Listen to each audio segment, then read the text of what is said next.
Muy buenas. Os propongo una misión un tanto especial. Vamos a hacer un viaje en el tiempo para convertirnos en periodistas de la época colonial. Pero ojo, no se trata solo de aprender sobre el pasado, no. La idea es contarlo desde dentro, con sus costumbres, sus detalles. ¿Listos para la aventura? ¡Vamos allá! Fijaos bien en esto. Una gaceta de la época. Aquí hay de todo. Escándalos, nuevas leyes, avisos importantes. Pues bien, esto que veis no es solo una imagen curiosa, es nuestro objetivo. Vamos a meternos de lleno en la época para entender cómo contaban la realidad y al final crear una primera plana como esta. Pues que comience la misión y que nadie se espere una clase de historia de las de sentarse y escuchar, ¿eh? Aquí el plan es otro. Se trata de experimentar, de sentir y, por supuesto, de relatar cómo era la vida en la colonia como si de verdad estuviésemos allí, con la pluma en la mano. Vale, pues aquí la tenéis, la misión al completo. El destino, la época de la colonia. Y la tarea tiene 3 partes clave. Primero, observar con mucha atención. Segundo, investigar a fondo. Y tercero, registrarlo todo, como lo haría un buen periodista de entonces. Así que toca agudizar la vista y el ingenio. Venga, vamos con el primer paso, la observación. Porque, a ver, antes de ponerse a escribir, cualquier periodista que se precie tiene que hacer una cosa. Mirar. Mirar, escuchar, empaparse de todo lo que le rodea.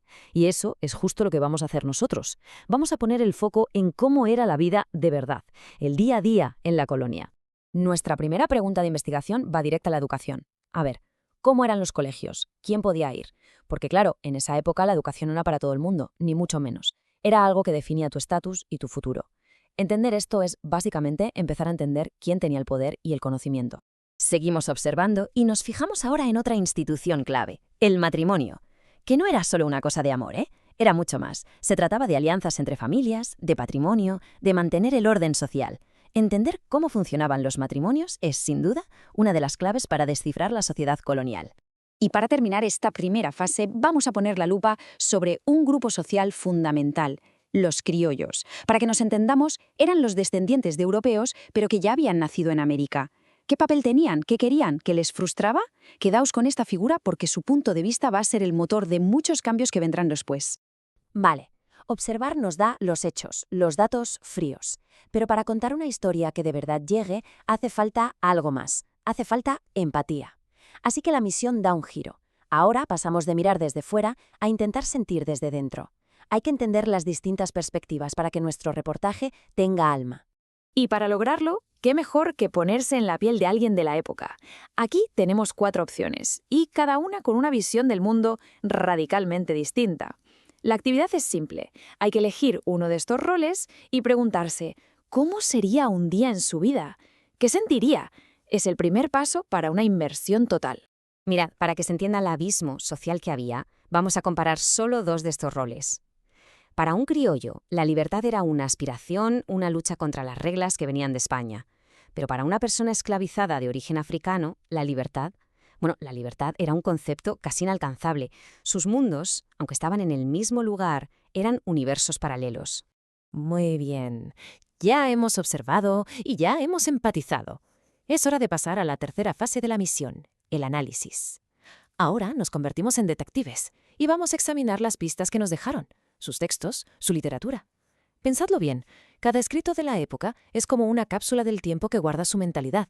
Pero claro, antes de leer estas pistas hay que entender el código. La mentalidad de la época se movía sobre 5 pilares. 1. El dominio español que lo controlaba todo. 2. La idea de estar en un nuevo territorio, la Nueva Granada. 3. Una sociedad jerárquica súper rígida. 4. La enorme influencia de la Iglesia. Y 5. El mestizaje, esa mezcla de culturas. Todo lo que leamos está teñido por estas ideas. Aquí va nuestra primera pista literaria, sacada de El Carnero. Fijaos en el tono. Habla de secretos, de rumores, de historias que corren de boca en boca. ¿Qué nos dice esto? Pues que a la gente de entonces le interesaba, y mucho, la vida social, los escándalos, las apariencias. Vamos, que esto es básicamente un relato de cotilleos elevado a la categoría de crónica. Y ahora, la segunda pista. El cambio de tono es total. Aquí no hay rumores, sino una introspección espiritual súper profunda. La voz es íntima, mística, y está centrada en la relación del alma con Dios. Esta es la otra cara de la misma sociedad, una que también buscaba consuelo y sentido en la fe. Pues misterio resuelto. Acabamos de analizar los 2 grandes géneros literarios de la época. Por un lado teníamos la crónica, que era su forma de relatar la realidad, desde la historia con mayúsculas hasta los pequeños escándalos. Y por otro, la poesía, que era el vehículo perfecto para expresar la vida espiritual. La clave es que usaban la escritura para contarlo todo, el mundo de fuera y el mundo de dentro. Y con esto hemos llegado a la fase final y más emocionante de la misión. Ya hemos observado, hemos sentido y hemos analizado. Así que ahora es el momento de producir. Vamos a canalizar todo ese conocimiento para crear nuestra propia pieza de periodismo colonial. Para hacerlo, volvemos a nuestro modelo del principio. Un periódico colonial que se preciara tenía que tener una noticia principal, a modo de crónica, un espacio para el cotilleo social, al más puro estilo de El Carnero, y, por supuesto, avisos de interés para la comunidad. Esta es la estructura que tenemos que seguir para dar por completada la tarea. Y no, para esto no hace falta una máquina del tiempo, solo estas herramientas. Con materiales muy sencillos se puede construir algo que parezca auténtico. Y un consejo, el detalle de usar café o té para envejecer el papel es un truco fantástico para darle un toque final súper creíble. Y para terminar, una reflexión final que lo conecta todo. Si Juan Rodríguez Freile, el autor de El Carnero, fuera nuestro contemporáneo, ¿sobre qué escribiría? ¿Qué escándalos de hoy en día llenarían las páginas de su crónica?